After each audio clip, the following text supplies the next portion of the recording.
খুব ভালো লাগছে। আমার মনে হয় it's very very very good initiative যে দুটো ইন্ডাস্ট্রি, বাংলা এবং ওড়িশা, আমরা একদমই তো পাশাপাশি দুটো স্টেট, এবং কিন্তু মানে আনফর্চুনেটলি এই দুটো স্টেটের মধ্যে খুব কালচারাল এক্সচেঞ্জটা আগে যতটা ছিল এখন ততটা নেই।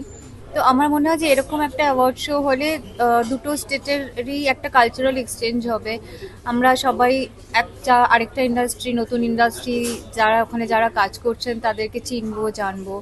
এবং মানে ইন্ডিয়া থেকে একদম বেরিয়ে দুবাইতে গিয়ে একটা মানে অ্যাওয়ার্ড শো হচ্ছে। আমার মনে হয় যে এটা একটা বেশ মানে বাংলা ছবি, বাংলা ইন্ডাস্ট্রির জন্য it's a very very big thing and it's a very beautiful thing যে অন্তত আমরা একটা যে কোনো জিনিস অতটা বড় করে ভাবতে পারছি। কারণ আমরা দেখি যে বলিউডে প্রচুর অ্যাওয়ার্ড শো আমরা জেনারেলি দেখি, সব অ্যাওয়ার্ডই মোস্টলি বাইরে হয়।